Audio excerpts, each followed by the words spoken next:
안녕하세요, 다니엘 선생입니다. 우리는 지난 시간 돌연변이와 유전병 중 염색체 이상으로 발생하는 유전병에 대해 알아보았습니다. 염색체 이상에는 감수 분열 과정 중 비분리 현상에 의해 나타나는 이수성 돌연변이와 염색체 구조의 이상으로 나타나는 구조 돌연변이에 대해 학습했습니다. 특히 염색체 수의 이상으로 나타나는 돌연변이는 수능에서 가계도 분석과 함께 킬러 문항으로 등장하는 대표적인 내용으로 아주 중요한 내용입니다. 오늘은 유전자 이상으로 나타나는 돌연변이와 유전병 진단에 대해 알아볼 것입니다.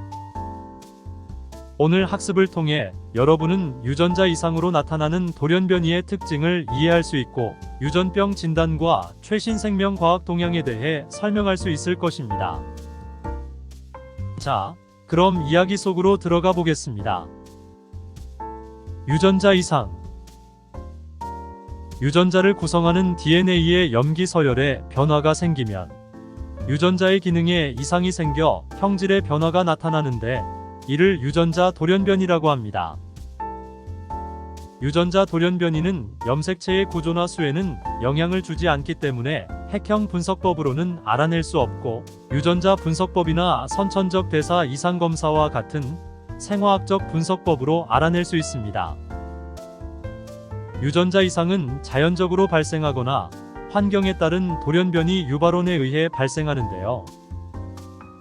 돌연변이 유발원이란 자연 발생 돌연변이보다 더 높은 비율로 돌연변이를 일으키는 생물학적, 물리학적, 화학적 요인으로 X선이나 감마선과 같은 방사선, 이상 고온, 화학 발암물질의 대부분이 돌연변이 유발원입니다. 유전자 돌연변이로 나타나는 유전병의 예로 난모양 적혈구 빈혈증이 있습니다. 난모양 적혈구 빈혈증은 헤모글로빈의 유전자에 돌연변이가 생겨 나타나는 유전병이죠. 즉, 돌연변이 유전자로부터 생성된 헤모글로빈의 구조에 결함이 있어 산소 운반 능력이 저하되는 질환입니다.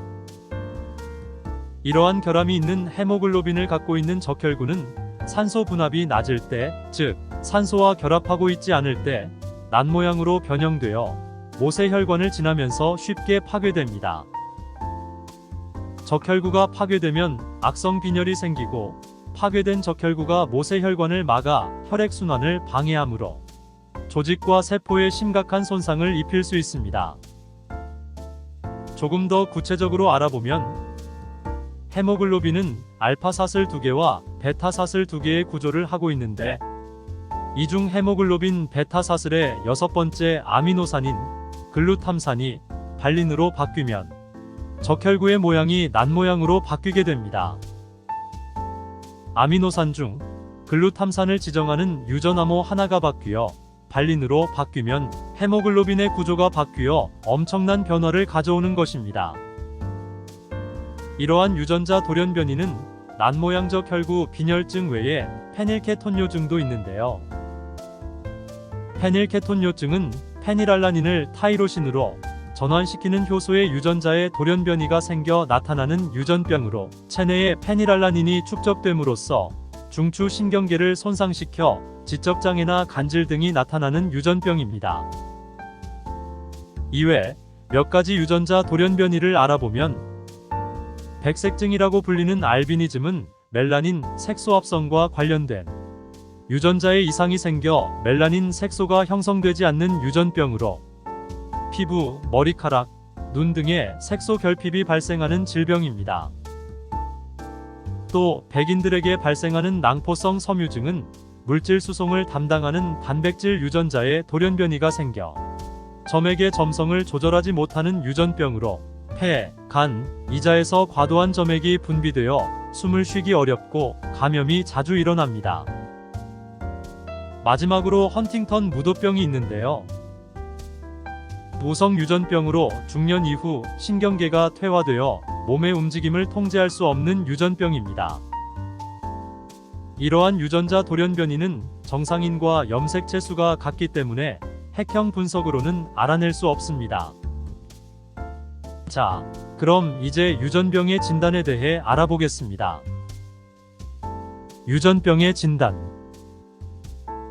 오늘날에는 유전적 이상을 진단할 수 있는 여러 가지 검사 기술이 발달하여 태어날 아기가 유전병을 가질 가능성이 어느 정도인지 예측할 수 있습니다. 대표적인 검사로는 양수 검사와 육모막 육모 검사가 있는데요. 양수 검사는 임신부의 양수를 채취하여 그 속에 있는 태아의 체세포로부터 유전 정보를 얻을 수 있는 검사 방법입니다. 또 육모막 육모 검사는 육모막에 있는 태아의 육모세포를 채취하여 태아의 유전적 결합 여부를 검사하는 방법입니다. 양수 검사와 육모막 육모 검사로 태아의 유전적 결함을 조기에 발견하면 대처 방안을 찾아 대비할 수 있습니다. 유전병의 또 다른 진단 방법으로는 부모의 보인자 검사가 있습니다. 정상 부모에게서 열성 유전병이 있는 자녀가 태어날 수 있는데 부모가 특정 유전병에 대한 보인자인지 검사를 받으면 자녀의 질병 확률을 보다 정확하게 알 수 있죠. 또 초음파 검사는 초음파 영상을 이용하여 태아의 외형적인 기형을 알 수 있습니다. 그리고 신생아 검사는 아기가 출생한 후 선천적 대사 이상 여부를 확인하는 생화학적 검사를 하면 페닐케톤요증과 같은 일부 유전병을 진단할 수 있습니다. 신생아가 페닐케톤요증이라면 페닐알라닌의 섭취를 제한하여 지적장애를 예방할 수 있습니다. 자, 지금까지 유전자 돌연변이와 유전병 진단의 몇 가지 방법에 대해 알아보았습니다. 2000년대에 들어와 생명과학기술이 발전하면서 새로운 질병 진단 방법이 개발되고 있는데요. 그중 유전자 칩에 대해 잠시 알아보겠습니다. 지식 더하기 유전자 칩을 이용한 질병 진단. 과학기술의 발달로 유전병의 진단법은 더욱 정확해지고 치료법도 다각도로 발전하고 있습니다.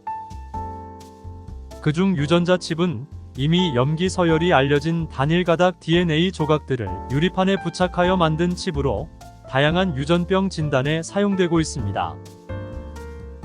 유전자 칩 위에 검사하고자 하는 DNA를 뿌려주면 칩에 붙어있던 단일 가닥 DNA와 상보적인 염기 부위에서만 결합하게 되고 이 결과를 분석하여 유전병을 진단할 수 있습니다.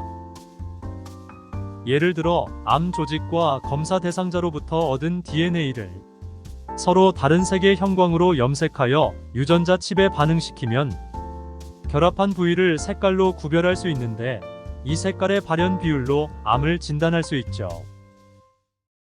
암 조직과 검사 대상자의 DNA 결합 비율이 높을수록 검사 대상자가 암에 걸렸을 확률이 높습니다.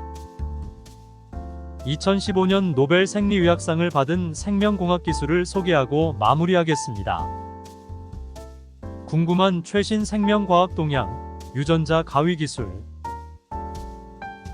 미국 과학 전문 주간지인 사이언스는 2015년의 혁신 기술 1위로 유전자 가위 기술을 꼽았습니다. 유전자 가위란 특정 DNA 염기 서열에 결합하여 자르도록 하는 RNA와 효소 단백질을 말하며 유전자 가위 기술은 이를 이용하여 생명체에 있는 특정 DNA 염기 서열을 잘라내는 기술을 말합니다. 유전자 가위 기술을 세포에 도입하면 수십억 쌍으로 구성된 유전체 염기 서열 중 특정한 서열만을 인식해 잘라낼 수 있는데 이를 이용하면 인간에게 고통을 주는 많은 질병을 치료할 수 있을 것으로 예상하고 있습니다. 유전병 치료에 유전자 가위 기술을 이용하면 돌연변이나 질병을 일으키는 유전자를 바로잡아 기존의 치료법과는 완전히 다른 차원의 획기적인 효과를 기대할 수 있습니다. 이와 관련하여 발암 유전자나 악성 빈혈 유전자 등 자손에게 유전되는 질병 유전자를 배아 수준에서 제거하려는 연구도 진행되고 있죠. 감염성 질병을 일으키는 바이러스는 우리 몸을 구성하는 세포 표면의 특정 수용체와 결합하는데 이 수용체 단백질의 유전자를 유전자 가위로 제거할 수 있다면 바이러스가 일으키는 많은 질병을 치료할 수 있을 것입니다. 실제로 사람 면역 결핍 바이러스 HIV가 결합하는 T세포의 표면 단백질 유전자를 유전자 가위로 제거하여 HIV가 체내에 들어와도 에이즈가 발병하지 않도록 하는 치료법을 시험 중에 있습니다. 여러분 맞춤의학이라고 들어보셨나요? 개개인의 특성에 따른 화장품, 의약품, 치료법 등이 진행되고 있습니다. 단일 염기 다형성과 유전자 맞춤 의료. 사람마다 모습이 다른 것은 어떤 유전자 때문일까요? 장수하는 집안과 단명하는 집안의 차이는 무엇일까요?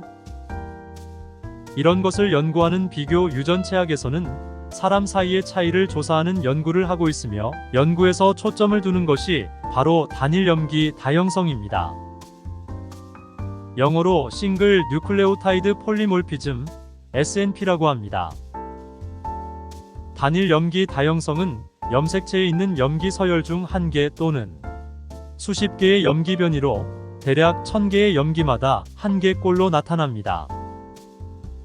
사람의 경우 염기쌍이 약 30억 개이기 때문에 300만 개의 변이를 갖는데 전체 유전체의 0.1%에 해당하는 이 변이 때문에 키와 피부색 등이 달라지죠. 가계가 가까우면 유전적으로 비슷하고 이에 따라 질병의 발병 유형도 비슷합니다. 따라서 SNP 연구는 맞춤의학과 신약 개발에까지 연결됩니다. SNP 패턴을 분석하면 개인의 다양한 생리작용과 체질의 변화, 질병의 발병 가능성을 예측할 수 있으며 환자에 따라 맞는 약을 진단하여 처방할 수 있습니다. 세계의학업계는 유전체 사업 성과를 이용하여 맞춤의학이 가능한 SNP를 찾는 연구를 계획하고 있답니다. 오늘은 유전자 돌연변이와 유전병 진단법, 그리고 몇 가지 생명공학 기술에 대해 알아보았습니다. 수고하셨습니다.